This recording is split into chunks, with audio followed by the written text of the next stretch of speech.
কিন্তু সিএস হলো 20% জমি আপনার দাগে দিয়েছে কত 15 5% ছাড়ে শেষ ট্রাইব্যুনাল বয়সে কি রেখে ট্রাইব্যুনালের শুধু কোনো আপিল করা তাহলে রিভিউ করে ট্রাইব্যুনাল আপিল দিছে না দিছে আপিল দিছে কিন্তু আপিল এরকম মামলা যদি তুমি আনিবে এটা সংশোধন এটা কোনো বিষয় না 1 বছরের ভিতরে শেষ হয়ে যাবে কিন্তু বাড়ি তো আর ছেড়ে দিব না মামলা করে ম্যানুয়ালে আমি যে নিয়মে আমি কাল এটা করি সার্ভেতে এরকম কোনো নিয়ম নাই তুমি সার্ভে নিয়ম মতন কালি করি কম্পিউটারে যা আছে ওখানেও তাই হবে হয়তো 2 পয়সা 5 পয়সা দিকে দিতে হবে এর বেশি না আমাদেরও তো প্রয়োজন ঘর করা আমাদের স্পেসিফিক একটা আমি তো চাই না কারোর হাতে এক হাত গাইতে বা কারোর থেকে এক হাত নিতে আমি স্পেসিফিক একটা এরিয়া নির্ধারণ থাকবে আমার ওটার মধ্যে আমি ঘর করি আর যাই করে আমারটা আমি করবো তখন আর আমার কাউকে কই ফেরত দিতে হবে না তাইলে আমি এখন একটা কাজ করতে যাবো কেউ বলবো আমার এখান থেকে এক হাত নিয়ে গেছে মুরব্বি আমার একটু কথাটা শুনেন বাস কাটতে হবে না ওই আগায় যে এইগুলো আছে না আগায়।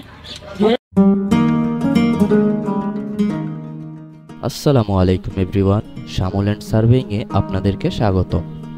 আজকে আমরা যাচ্ছি ব্রাহ্মণবাড়িয়া জেলার আখাউড়া থানার ঘোলখার মৌজায় দীর্ঘদিনের সীমানা নির্ধারণ ও বন্টনের জন্য। আমরা সকাল 6 ঘটিকায় ঢাকা থেকে ব্রাহ্মণবাড়িয়ার উদ্দেশ্যে রওনা হই। সকাল 9 ঘটিকায় আমরা আমাদের গন্তব্যস্থানে পৌঁছাই। তারপর আমাদের সাথে পক্ষ বিপক্ষ ও উপস্থিত এলাকার চেয়ারম্যানের সাথে কথোপকথন শুরু হয়।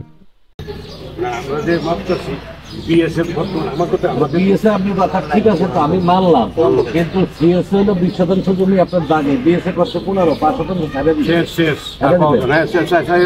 সবাই ছেড়ে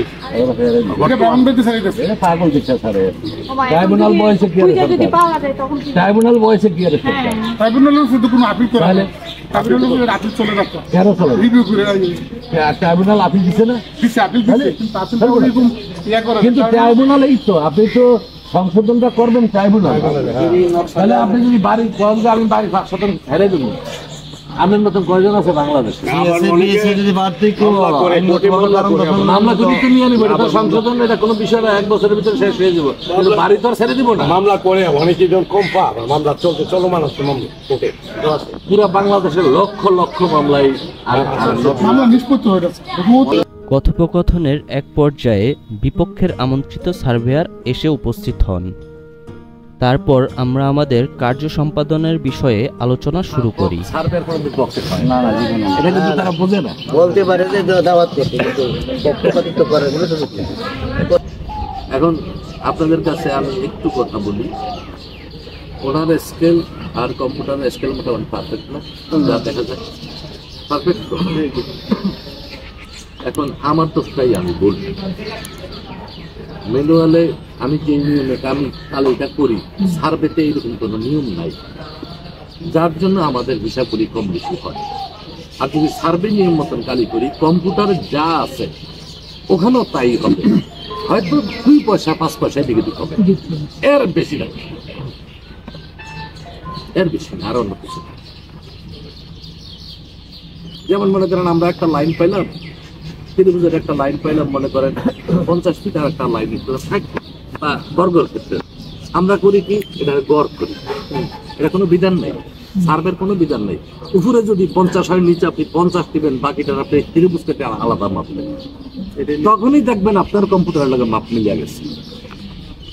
আমাদেরও তো প্রয়োজন ঘর করা আমাদের স্পেসিফিক আমি তো চাই না কারোর হাতে এক হাত গাইতে বা কারোর থেকে এক হাত নিতে আমি স্পেসিফিক একটা এরিয়া নির্ধারণ থাকবে আমার ওটার মধ্যে আমি ঘর করি আর যাই করে আমারটা আমি করবো তখন আর আমার কাউকে কই ফেরত দিতে হবে না তাইলে আমি এখন একটা কাজ করতে যাবো কেউ বলবো আমার এখান থেকে এক হাত নিয়ে গেছে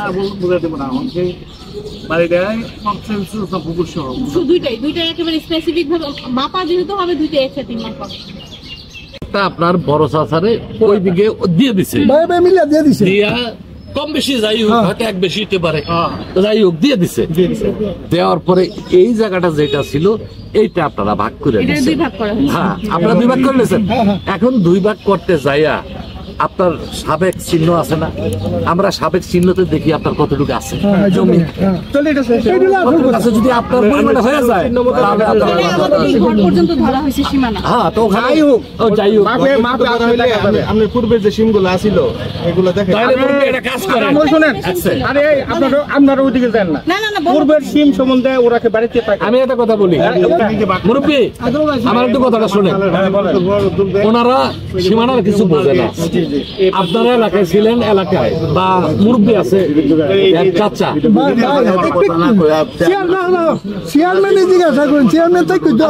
চেয়ারম্যান এইসব খবরই রাখে নাই। পুরো দুনিয়ার খবর লইয়া ব্যস্ত, এটা খবর লইয়া আলোচনার একটি পর্যায়ে আমরা তাদের সম্মতি অনুযায়ী আমাদের সার্ভে কাজ শুরু করি। প্রথমেই সরজমিন এবং মৌজা ম্যাপের উপর ভিত্তি করে আমরা সঠিক সীমানা নির্ধারণ করি এবং সেই সীমানা অনুযায়ী আমরা আমাদের কাজ শুরু করি।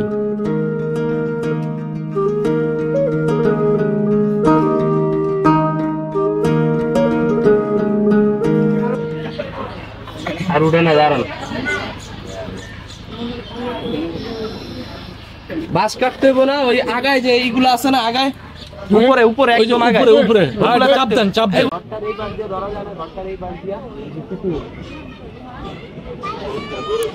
ঘরটার এই পাশে ধরা যায় না, ঘরটার এই পাশে বাথরুমটা কি এটা একটু সামনে আসে, একটু সামনে আসে।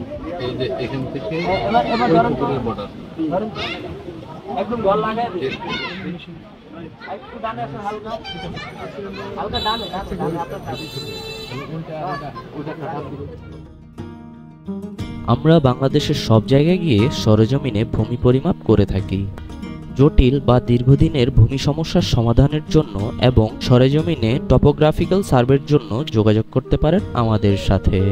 আমরা আমাদের ডিজিটাল সকল যন্ত্রাংশ এবং অভিজ্ঞ সার্ভে টিম নিয়ে পৌঁছে যাব আপনাদের এলাকায়। এমনকি জমি বিষয়ক বিভিন্ন মামলা মোকদ্দমা, মামলা ড্রাফটিং এবং আইনি সহায়তার জন্য যোগাযোগ করতে পারেন আমাদের সাথে। এই আপনার পরিকল্পনা যে দাঁড়ান একজনে দাঁড়ালে ওই বরাবর ফিতা সারবো। আপনি করে দেখবেন পশ্চিমের বাড়িতে পশ্চিমের বলটা এটা দক্ষিণ সীমানা দাঁড়ান, এই ভিতর দিয়ে যান, ভিতর দিয়ে যান। এই ওয়ালের কোনা, এই ওয়ালের কোনা। এখন আমি এখান থেকে এই কোনা ছাড়বো, এখান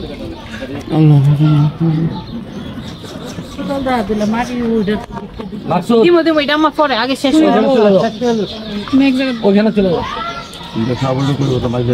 শরীফ তো এটা আসবে না, রাস্তা আপনার কথা। আপনার ভাই আপনার মুখে আছে সরকারি জায়গা বা রাস্তা, আপনি বাইরেতে পারবেন, কিন্তু আপনার ভাই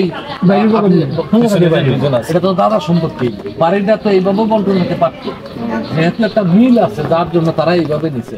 বেলা 5 ঘটিকায় আমরা আমাদের নিরলস পরিশ্রমের মাধ্যমে ত্রুটিহীনভাবে আমাদের কাজ সম্পন্ন করি। তারপর আমরা দুই পক্ষকে কাজ বুঝিয়ে দিয়ে ঢাকার উদ্দেশ্যে রওনা হই। আজকের মতো এইখানেই বিদায় নিচ্ছি। আবার দেখা হবে যে কোনো ভূমি বিষয়ক সমস্যা সমাধান অথবা আইনি সহায়তা নিয়ে। আপনাদের ভূমি বিষয়ক কোনো সমস্যা থাকলে যোগাযোগ করতে পারেন নিচের দেওয়া এই নম্বরে। ধন্যবাদ। আসসালামু আলাইকুম।